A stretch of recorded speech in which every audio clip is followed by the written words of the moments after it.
All right. Good afternoon, everyone. Good morning to everyone on the West Coast, and I guess in Australia too. I don't know where that would land in Australia.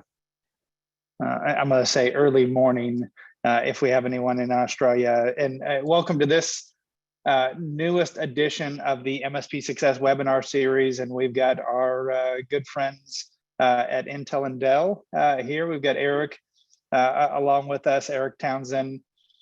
And we've got a great topic here, very popular, a ton of people that are here on the webinar today, and really looking forward to this, Eric, the content. So, looking at it again around social selling, different strategies, different angles.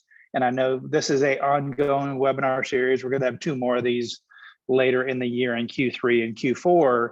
So great stuff here. Just a few items. One, I'm going to have you post up in the chat here while I'm going through some of the housekeeping items, where you're calling in from, but also how much are you using social selling in your business? And, it could be maybe a lot, none, something basic with that. You don't have to write a paragraph for us here. I'm just curious with that, how much you're using social selling. Absolutely none. I'm seeing from Shane and a few others. Eric, you can see some in the chat there as well. So a couple things on housekeeping items, very exciting on this as one of the ongoing things we're doing on all of Dell's webinars this year. We are giving away 6 $500 Amex gift cards for someone live, or actually 6 people that are live on today's webinar. So we're going to be doing that right at the end. Make sure that you stick around to the end. I'll be doing that drawing right in the last few minutes of the webinar here. And so you're the one to stick around if you're interested in winning one of those $500 Amex gift cards. Also is that if you do have questions, make sure that you post it up in the Q&A or the questions here within Zoom. If you just have some comments, things that are not necessarily questions, then you can post those in the chat. And I see a ton of things that are coming in on the chat. So very active. Again, Eric, we got this is a popular topic here. And so we've got a full webinar call. And with that, I think I'm going to turn it over to you, Eric. I think many know who you are. I'll let you give your brief little introduction here as you get going with this, but really interested in hearing about this and all that you've got to share. Yeah, I'm Jeff. Thanks, man. It's always good, first of all, to do Jeff, but I always have a day I see your face. I'm like, it's a good one. And then also Bill's here, Rachel's here. Everyone just thanks for this. And this is where, Jeff, you mentioned great. We've got kind of a series. So last time we got together for people over here with the influencer marketing one, right? I've actually had a couple emails from people of, hey, I'm trying to pick my influencer, my micro influencer versus my macro influencer. If you weren't here, you're probably like, what is he talking about? Really cool stuff. That's what they're going to be today when we're done talking about social selling and how we're selling socially. We're going to talk about different strategies. And as we go through today, I always see people that are like, gosh, social, I don't know what that really means. I've heard of social selling, but I don't know really how it applies to our business. So what I'm going to do is kind of take us kind of on a little bit of journey and really walk us through kind of, I did this when we were at kind of an event in Nashville. I did a little bit of reminder about kind of B2B marketing. So I'm going to give you a little bit on that, but then I'm also going to take us through what is the current state of social selling. So for people who don't know social selling, I'm going to kind of give you the idea of like, what are people actually doing today on social selling? And then I'm going to give you 3 social selling activities you should be doing every day. Now, people's heart just starts dropping because they're like, I don't even do it right now. How are you going to do it every day? These are going to it takes less than 20 minutes. All right, so when we leave here today, I'm asking for 20 minutes. And I'm even going to give you an example because I think some people here do events. Going to get a hand raised? Maybe you're going to one or you've been to one, right? Or you're planning one. I'm going to talk about how you can social sell around events. That's an easy one a lot of people do. And then we're going to make you aware of different resources are available. Obviously, Dell Expert Network has got lots of resources. On the Intel side, we got a couple. But as we go through today, I want to make sure you understand really what are the different aspects when we're looking at marketing, how social selling fit in, and how can I actually go and do that. So this is a great topic. When I go and talk to sales forces right now across partners and a lot of partners out there, and if you haven't seen me, we haven't had a conversation before, I am at Intel Corporation. I work very close with Dell Expert Network.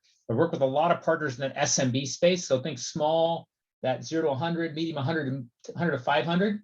Most time in that small space, even I'd say like that 20 to 40 range. I do a lot there. But we're really working with sales teams on how do we actually engage buyers, digital buyers, face-to-face buyers may meet, but how do we do that? And so spent a lot of time, spent, gosh, a lot of hours last year, doing a lot this year, doing a lot more with people face-to-face. I was with a group, larger partners last week in Las Vegas, and we were talking about how we're marketing different verticals. Also involved really in a lot of peer groups. So marketing peer groups, operational peer groups, MSP peer groups. So feel free, I've connected on LinkedIn, you see on the bottom there. Yeah, we could share some great information that's actually out there. And the things we're walking through today, I want to make sure it's clear. These aren't things that are, hey, gosh, these are good things to do. These are items I would tell you that are very, very strategic and they make an impact for partners. Now, I do want to just set a baseline here of what are the different buyer trends out there right now. So in this business to business space, what are your customers actually doing? And I start with this because the sales process we normally have at sales funnel, right, does not look like this, right? In fact, a lot of times, and this came, it's a great Gartner when I talk about, but when we have new salespeople coming in and they're looking more at the digital side of it, social selling is a part of that digital conversation, right? Actually, I'm going to even show you some data. It's actually part of the digital selling part of it. And people are actually moving a lot more. So for people that I saw in the chat, they're like, I haven't done this yet. You may be missing out on leads right now. You may be missing out on appointments people are having. But I want to make sure whenever we talk about selling, and we had this morning with a bunch of partners, we're talking about, okay, when we sell, we don't start with the how, right? So everyone here, there's a way how you service partners. We have a managed services offering. We have a BDR offering. We have a security offering. That's how you're them. In some cases, you may say, well, what do we provide? We provide managed services or we provide security services, right? But the big thing that in the buyer journey is looking at nowadays is like, why am I going to work with this specific partner, right? And the why is actually answered behind the problem that you're helping them solve. So this is the process you can see, and there's a lot to it, and I could spend like an hour depicting all this, but we got not a lot of time. So I'm going to say problem identification. Got to get to the front. You got to say, why are they working with you? You're helping them solve a specific problem. You're not doing managed services. That's not, or you're not doing security. You're enabling it so their remote worker isn't shut down for 2 days and can't get the sales proposal off their customer, right? So there's a problem. That's why they're working with you. You start looking at the solution of maybe broaching the kind of what you can do, and then how that's the requirements they're looking for, and then they select you, right? But all these things here play into that kind of buyer journey. And once again, when we're doing social selling overall, and similar to what we normally do, right? When we're prospecting, looking, there's different types of buyers that are actually out there. I love this one that I stole, and basically talks about personas. And everyone's heard of personas, but this is where, like if you think about selling security solutions, there's not just, back in the day, I could go to a business owner, and that business owner would be the one person I talk to. Now, depending on the size of the company, right? This all varies, but even in that small business space, you could have the owner of the company and you could have a legal person involved. And that would be an external person, right? You could have the owner of the company and you could have maybe someone in there that looks at some of their processes and procedures they have. But you got to make sure that when you're going through and targeting how you're going to sell, you've got the personas, but then you also got the tracks associated with that. So an owner, I'm going to talk about more of the total cost of operations, how security can impact, where when I'm maybe talking to more of the manager operations about cost, of the cost benefit of actually having it so that you don't have a breach that costs you $2,000, right? So there's a part of the persona, and then in the persona, what's the track that actually happens, right? Now, when we're talking about social selling, I have a lot of people say, what are we going to talk about? Like, so the conversation or the talk track, we like to say, right? The talk track, you have various options here. Business issues, right? You can see them. These are general business things, and I think everyone here is also going through the same thing, right? Attracting and retaining new customers, increasing business growth. I would tell you that part around refining business processes, improving workforce productivity, all these ones here. I point out even IT priorities. This is where we start seeing where the money's being purchased, right? So security solutions, cloud, collaboration, many things here. Challenges. I love having this as far as in a follow-up conversation with them. So and asking the questions, that's what we do, right? A lot in social selling is we're not going to necessarily tell them what we have. We're going to ask the questions of how are you actually migrating your technology today? You could say modern IT, but how are you actually dealing with your IT budget right now, since you have a growing workforce that's all over? What's your outsourcing strategy on this? What is there additional tools you're putting in place? I know we've got collaboration tools like Zoom. Is there other stuff you're putting in place to make collaboration easier? And depending on the vertical, sustainability stuff, huge thing, right? So how are you actually handling your technology? How are you refreshing it? All those. So all these things here, just to be clear, these are conversations, talk tracks you can have when we're talking about social selling. And so when I say, okay, I'm gonna have you go and do this, you're gonna, okay, what do we talk about? These are great topics. Robin does a great job as far as in the messaging and making things kind of clear and targeted. So think of all things you have in that toolkit of yours, right? We're going to use all that. We're going to bring all into this process of social selling. But if you're saying, okay, what are the things I can focus on? This is the current, the trends right now, 2020 in the small, medium business space, right? So 0 to kind of 500 range. I would say the 500 higher, very similar with different orders. All these are great topics to kind of bring in on. And once again, depending on who you're talking to, depending on kind of that conversation talk track, some of these work well, some of you have to kind of be very selective. So that's where we're at kind of from business side. Now I want to take some time to talk about social selling, just current state. So you can see, okay, where it's actually going, but to where we're going, gotta say where we're at right now, right? So let's talk about the current state. So traditional selling versus social selling, I'm gonna get this really upfront. Right. So there's still kind of certain phases that you do in social selling overall. And I want to make sure you see this. So when we think about the selling process, there's the part where you're finding people. Some people say it's going and getting leads. There's relating to them and engaging them. This process of selling, and depending on this, Zig Ziglar or whoever you deal with, right, and selling, that finding, relating, and engaging, there's a process behind it, right? So back in the day, you would buy leads, and that's how you'd find customers. You would relate to them because you would say, "Oh, by the way, I know someone that you know, or I've got data about your company, and I want to tell you some information about it." How you engage them is sometimes it's just cold call them, pick up the phone, right? Sometimes it's about a sales script. There's various ways you engage.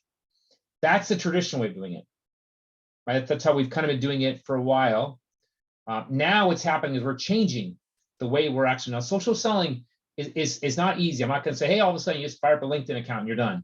No. This is where we're actually starting to, and we've used this word a lot, of our professional networks, of how do we actually grow them. But what we say in social selling is we're utilizing them.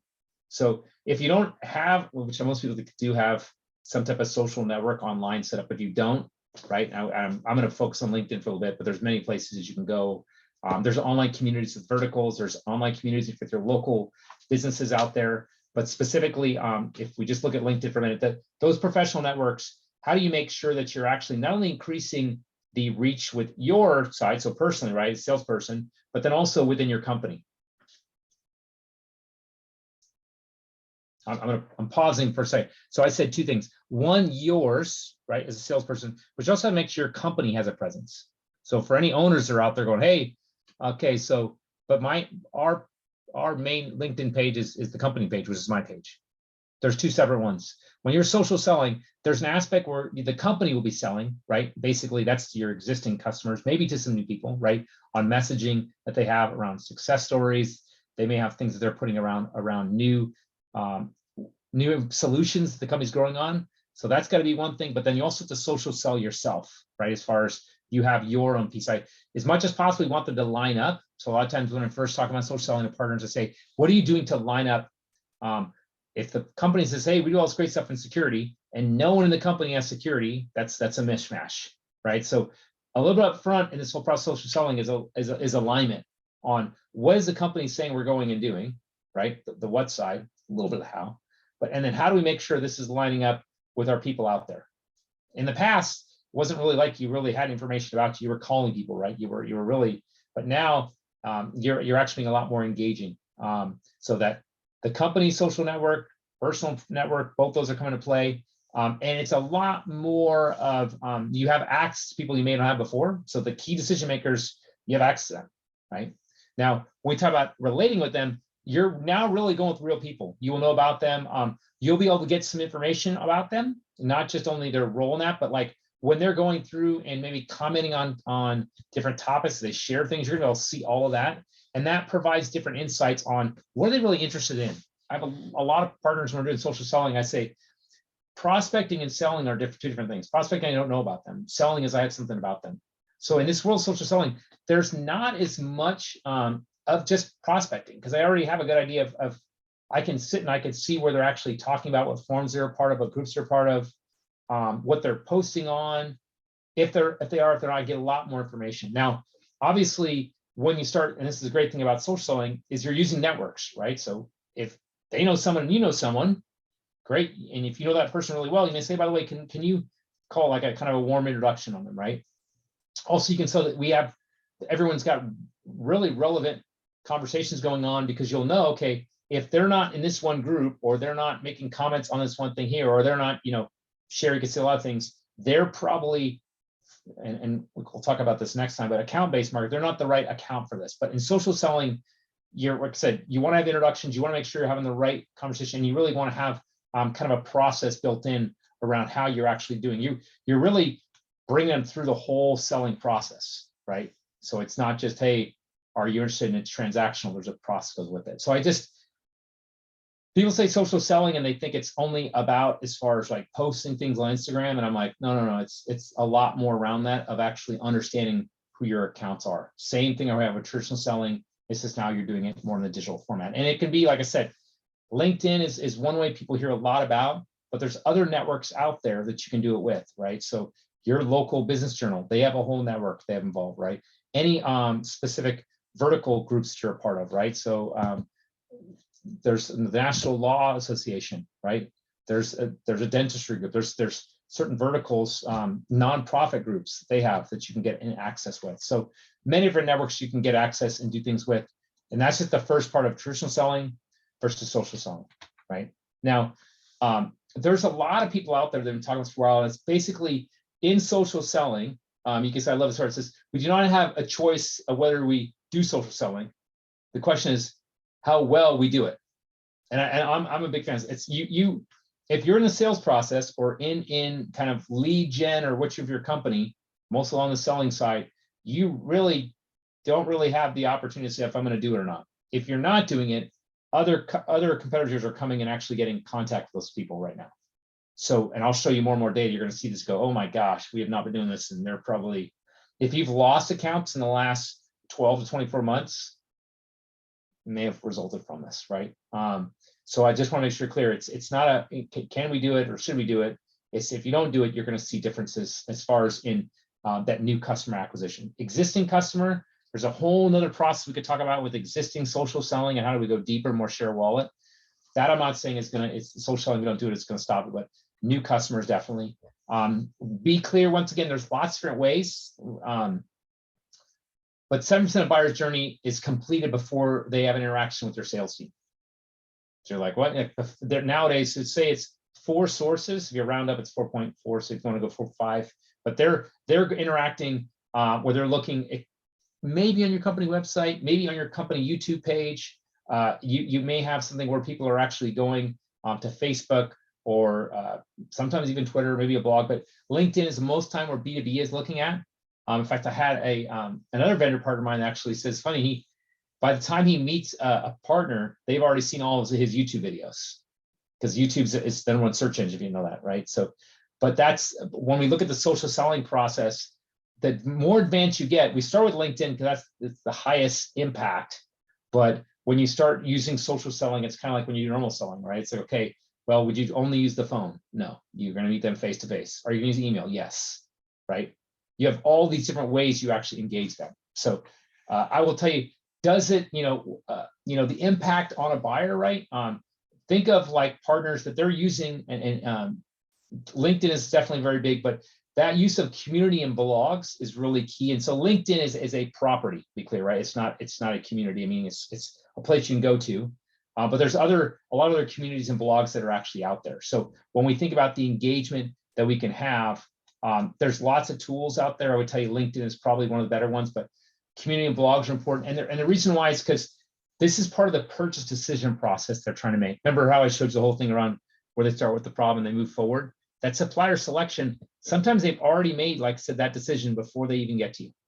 Yep, we've already know what we want, you this. So there is an aspect of I got to have the right content out there so people know, but also I got to make sure I'm making the right connections and influencing that purchase decision. So gives you an idea of kind of where what the impact is on the buyer. a lot of results though. I'll tell you, this is across the board. You can see, and this is business to business specifically, so not business to consumer. And business consumer, we talked about last time, right? That's the whole influencer, probably more macro influencer, not micro or nano. But when we think about social selling for business to business, you can see across the board here, IDC, Harvard Business Review, they're so far down the road in the sense of when they talk to your sales team, they've already gone on their journey, right? They would say 57% people were saying 57%, yep, I've already gone on the road. I already have made my supplier selection. They also, when they get people involved in that buyer conversation, or sorry, that vendor selection, they're doing it online. They're not always going and actually, going to your physical location, knocking doors, saying I need some help, right? You could see a lot of the buyers out there are going using social media to get information. So that's a large one. I think most of us know when you think about just outreach, that a lot of people, when they're the cold phone call is not going to get them. You may not even get them on the phone ever, right? And then just the interesting part is that sales reps they're even seeing the impact on what they have. So the numbers kind of give us a good idea. I always tell people, we always have this conversation about there are many different properties out there, communities we can engage in on. There's a lot of good ones out there. I will just tell you, LinkedIn is the biggest one out there from a traffic perspective and for leads. So I encourage you, I mean, if everyone's got a limited amount of time, I always say you can see the numbers here, right? There's a large amount of leads that come from that because it's the business to business side. If you were a business to consumer plus B2B, I'd be like, okay, well, there's some validity of where you'd actually play. But it's a big place overall. And once again, I talked earlier about my conversation tracks and the people. In social selling, there's a lot we look at around the who. So the demographic of the who, the psychographic of the who, all those pieces actually play into what specific platform I'm going to go and choose. And you could have multiple once again, but I'd have you start off on LinkedIn. That's the one that's going to be able to provide you the best broader reach. Now, we talked about this in Nashville, but I'm just going to reiterate as we get into this content, right? When we think about social selling, the whole goal of it is to increase your sales reach.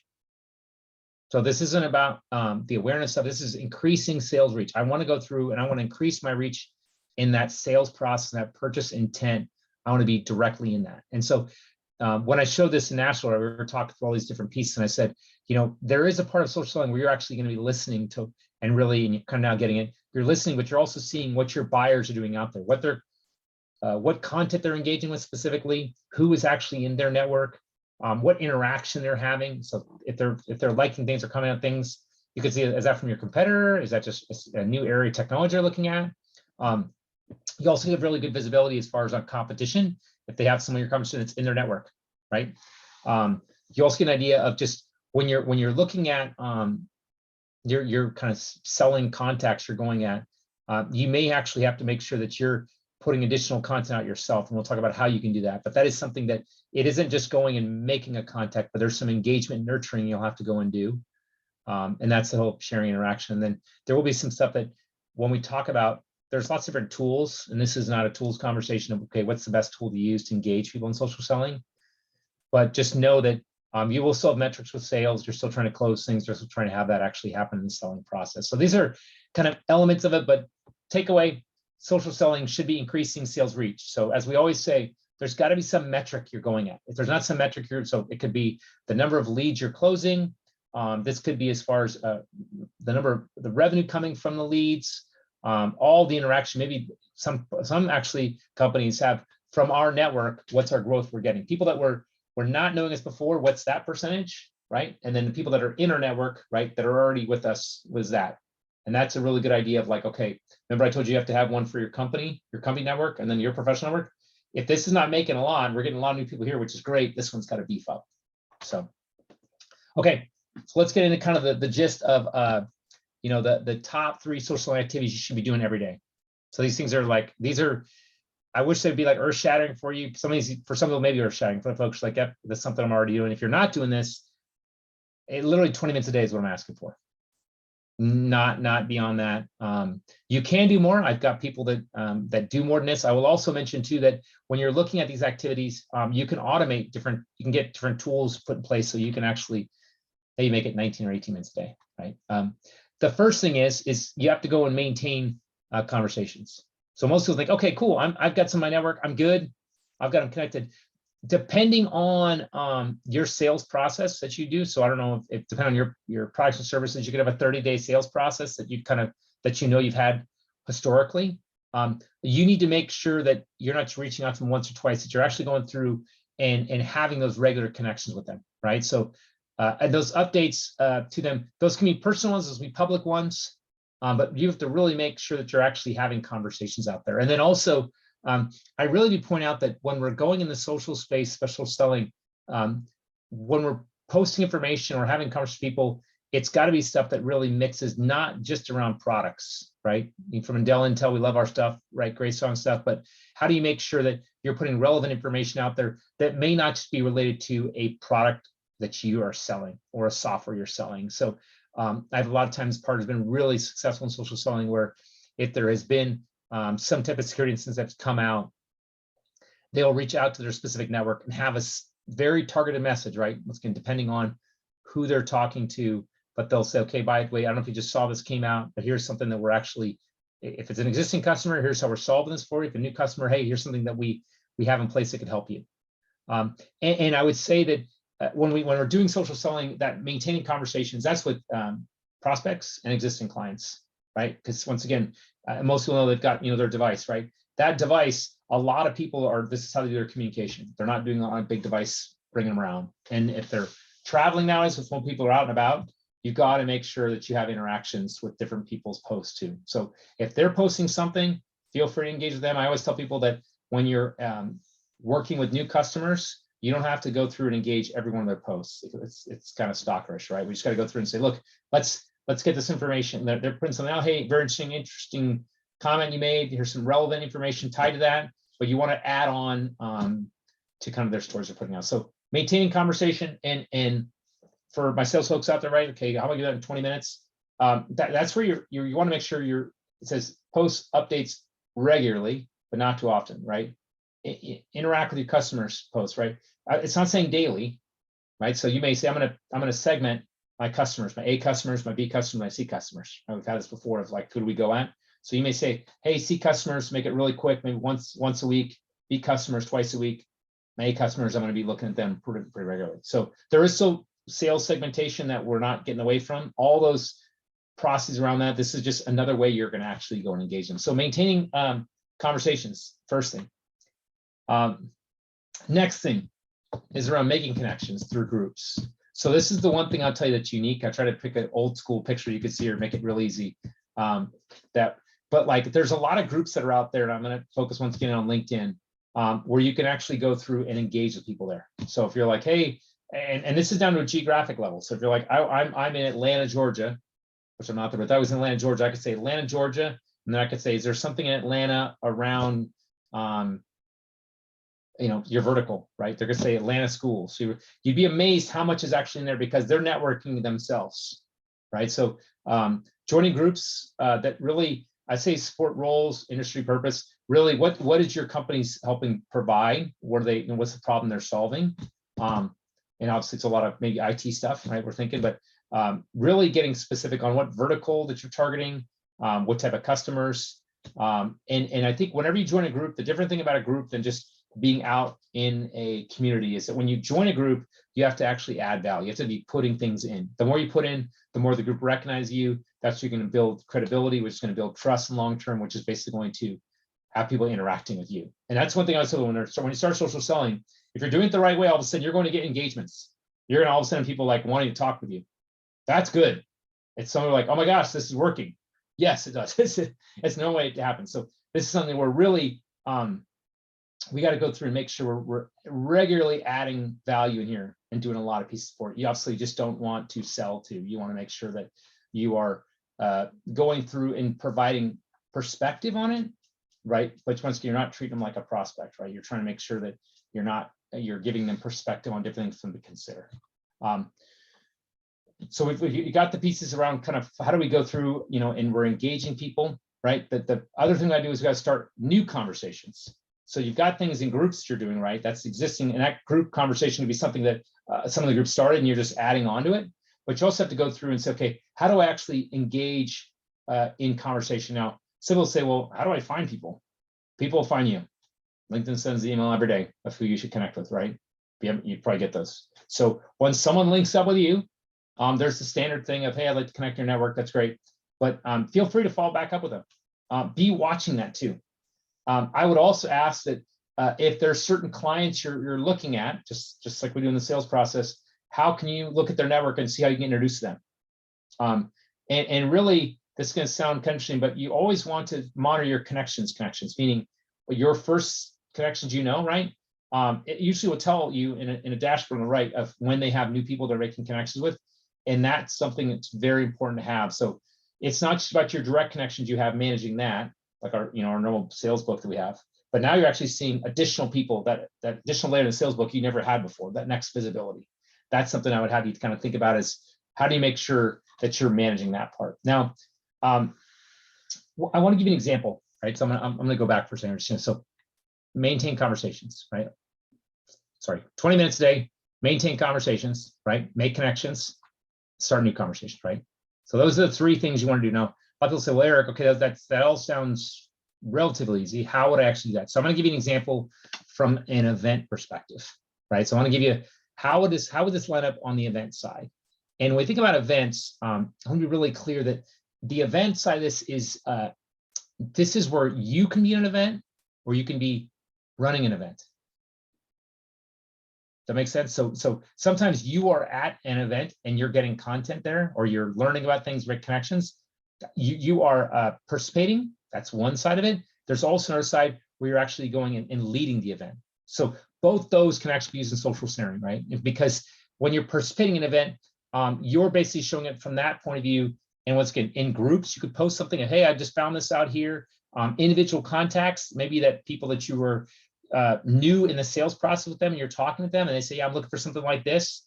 Keep that back of your brain and go, hey, I'm here. I just saw this. Maybe we're going to follow up on this, right? So let's talk about this. So I'm going to give you kind of before, during, and after. So before an event, here's a great thing about it. You can even start social selling right up front. So meaning that you may have where people actually going through, and here's some older examples I'm giving you, but where you can do engagement, where you can sit back and you can say, hey, by the way, I'm going to this event. I'm pretty excited about it. And you basically want to go through and just talk about, and this is where we're talking about adding value of why are you going to this specific event, right? Or why are you having it? Now, once again, I really like focusing on kind of the problem that you're trying to get solved there from your perspective, or the problems that you're going to talk about to help solve people.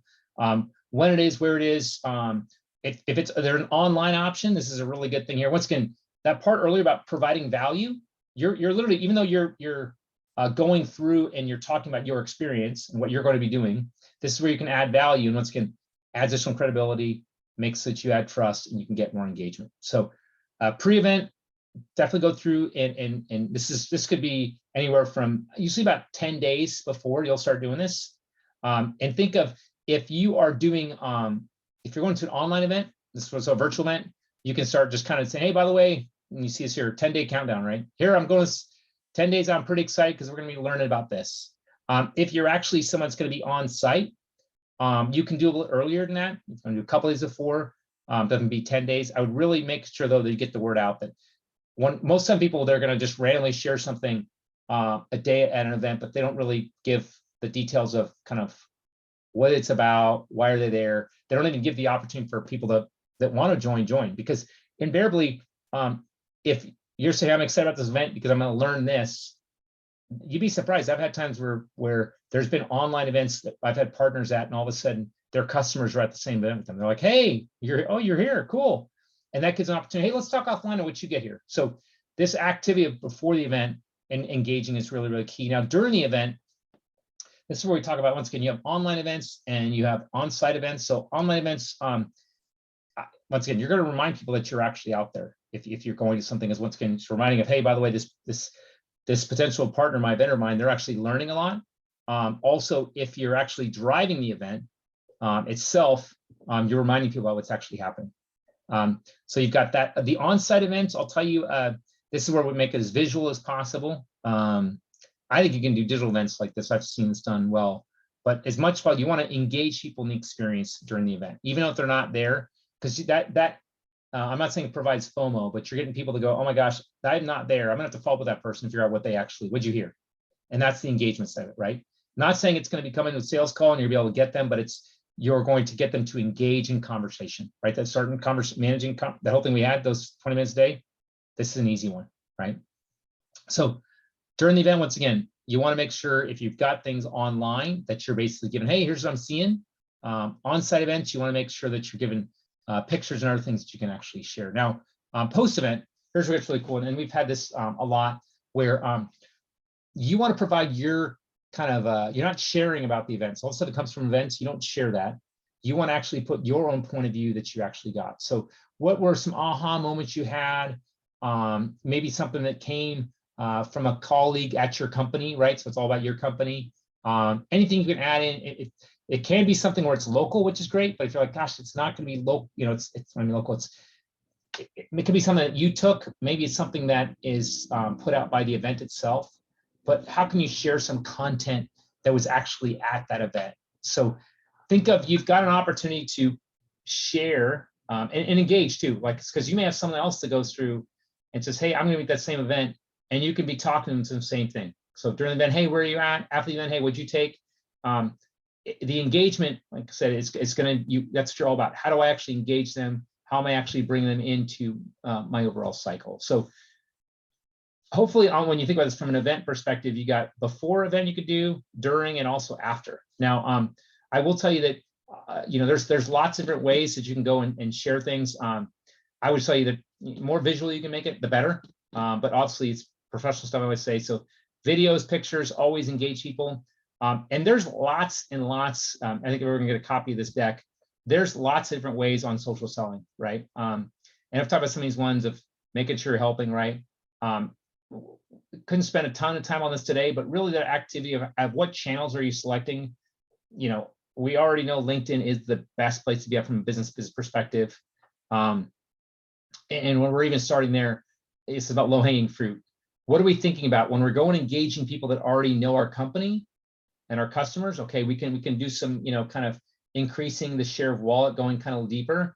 But I'd also look at is that those secondary connections, people that are your primary connection, but they know someone, you can grow it that way. Content, really, really big.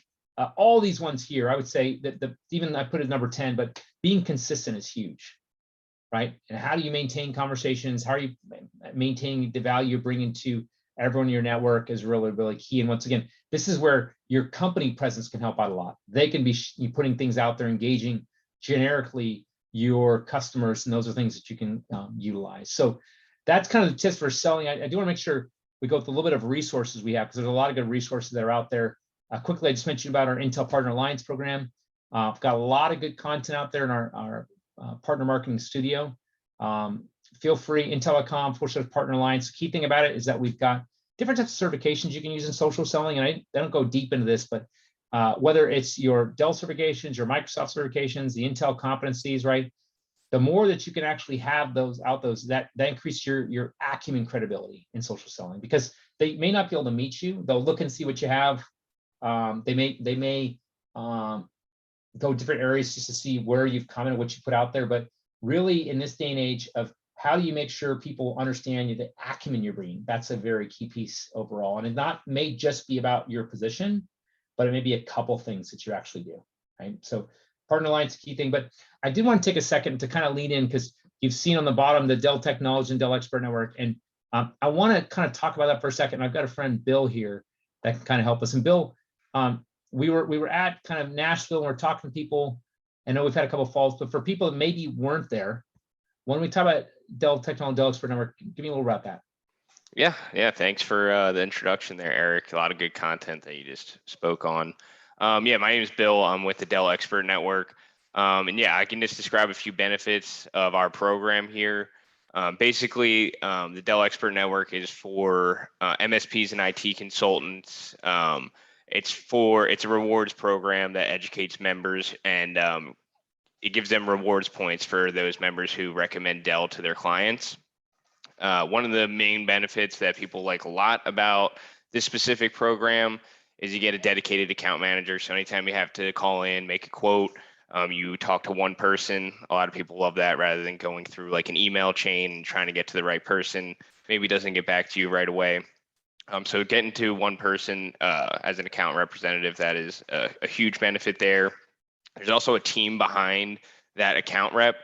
They have special project managers for enterprise networking, stuff like that. So they have a whole team behind them that can help with any project, big or small.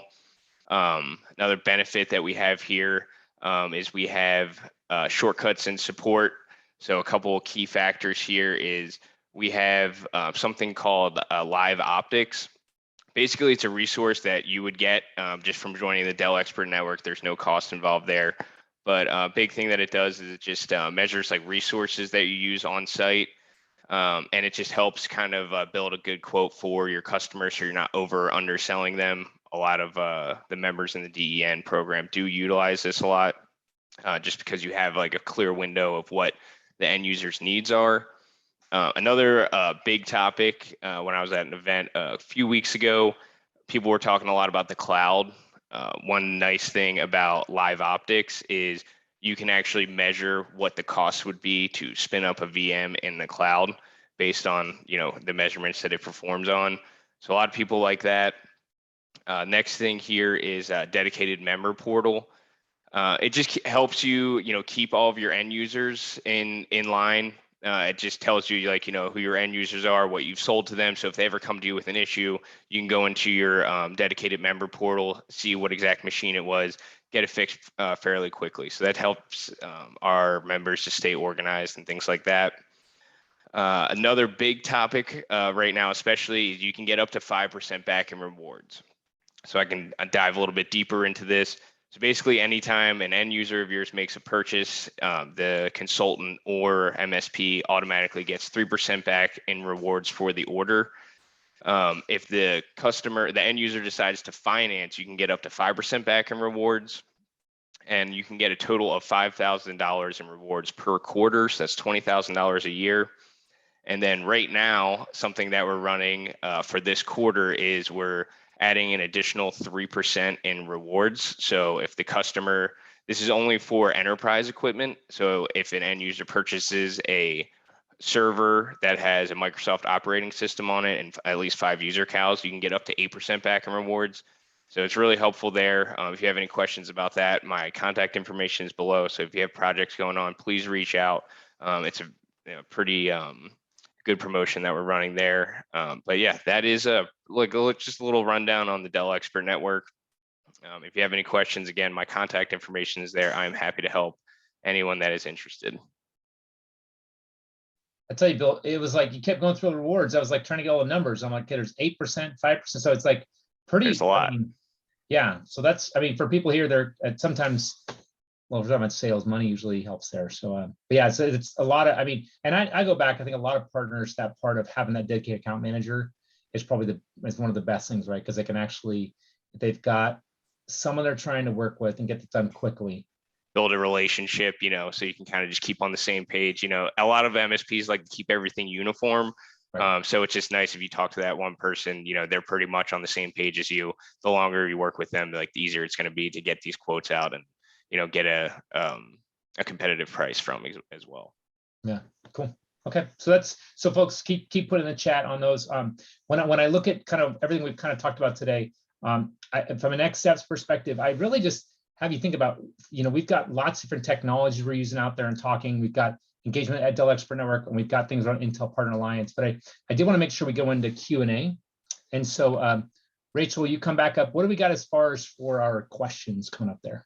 Yeah, awesome. We've got a ton of questions, so let's jump in here and we'll hear our prizes in just a little bit. Eric, I'm throwing the first one to you. Sure. The question is, how does the buyer's behavior differ now versus pre-COVID? The struggle is real.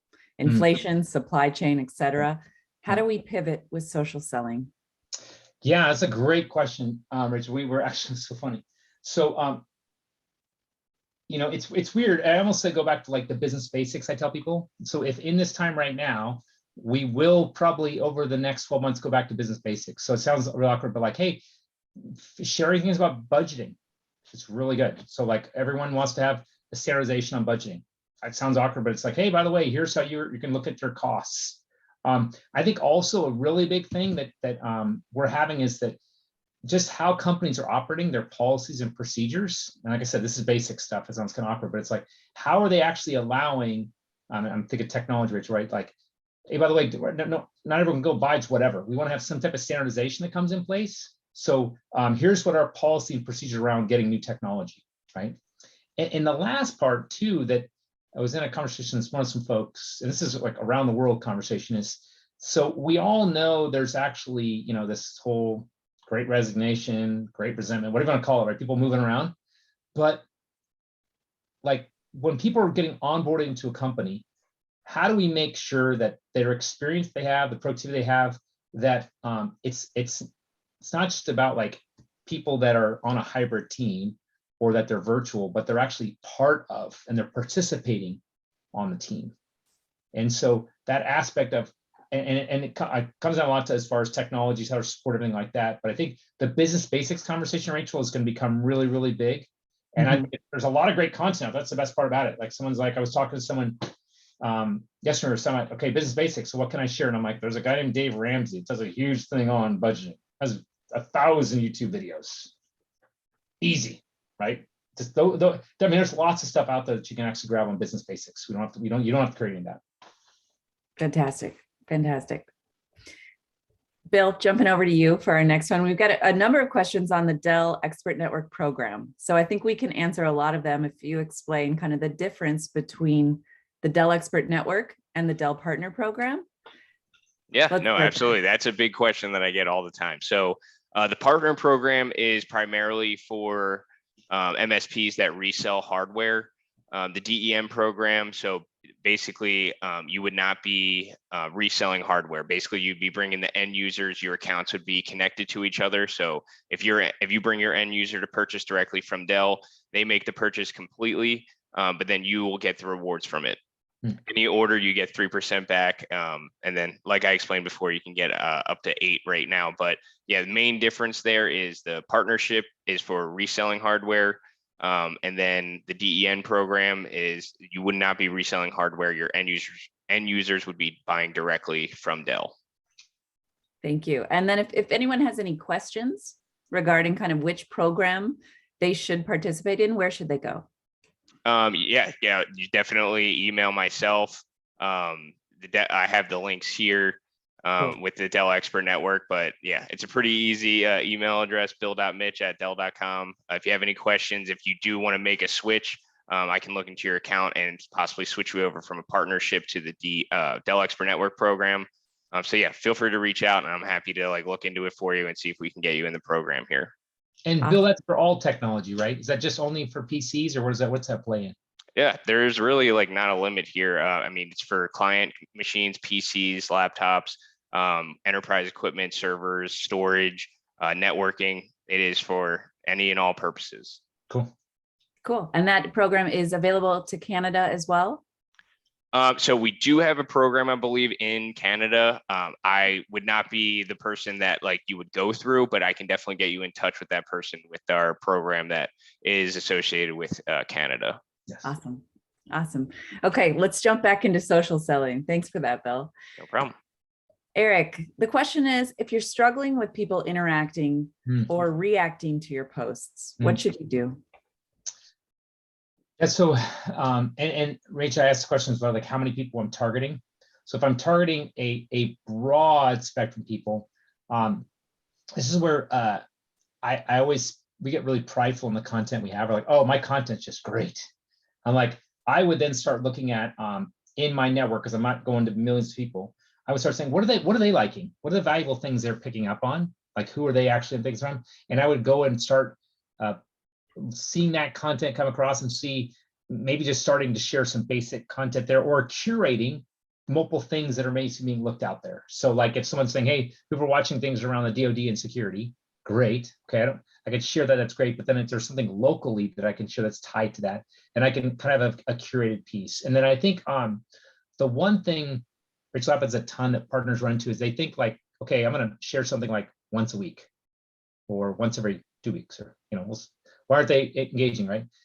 There's a thing called social exhaust, meaning once you post something, usually someone's right behind you posting things, and your post will somewhat maybe go away after about 30 seconds or so, depending on the people, right? So I tell people, if you just do it once, that's great, but that may get lost in the exhaust.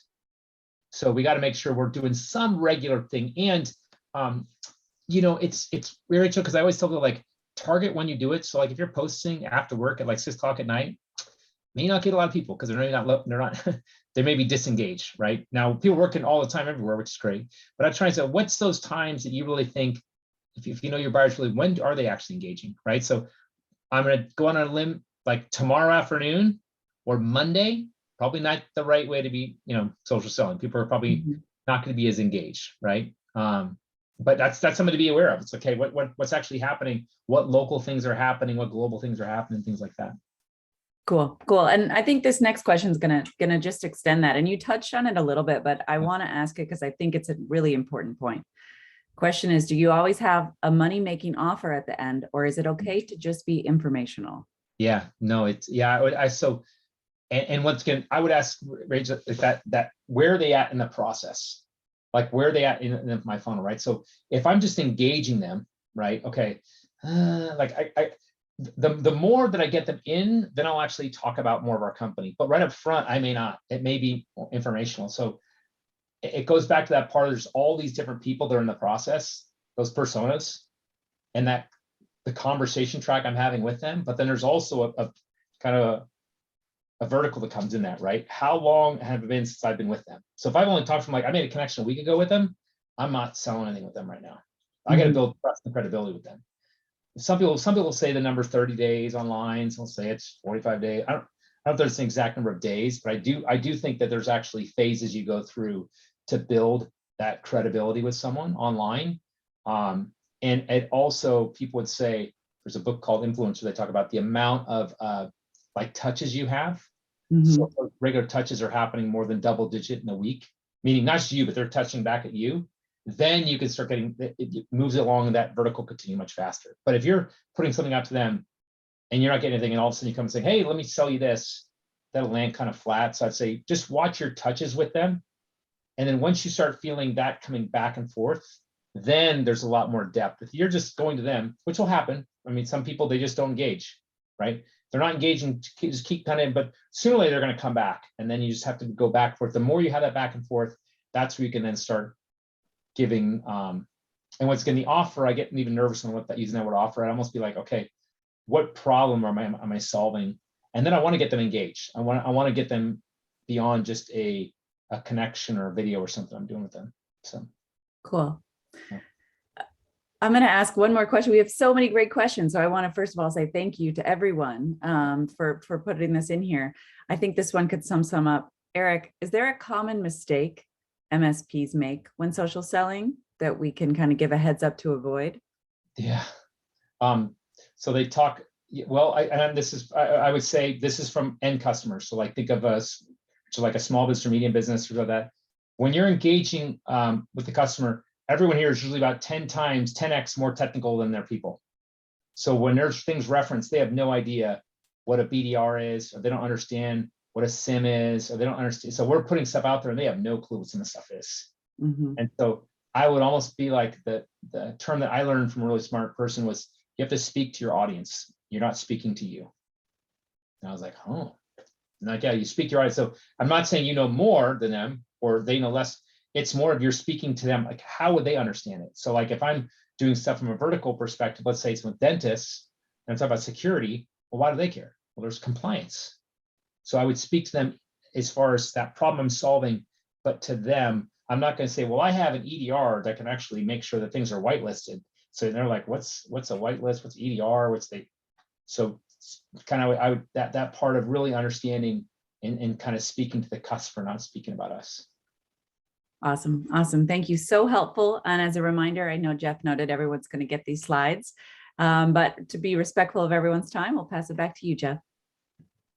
All right, excellent and great information today, Eric. Really enjoyed that. I know with the ton of questions that you had here, you've got everyone engaged. And so as Rachel just mentioned, we are going to post up the slides along with this video here. So if you want to go back and watch it, I know a few people said in the chat, they wanted to go back and watch this again, just to absorb everything that you just shared here, Eric. So as always, great job.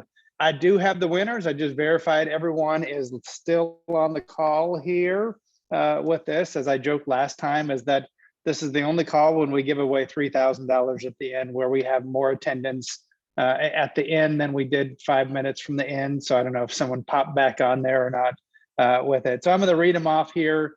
Our team will make sure to connect with you and get it out to you. So this is for a $500 Amex gift card. If you happen to be outside of the US, then we figure out exactly what's the best thing for in your area.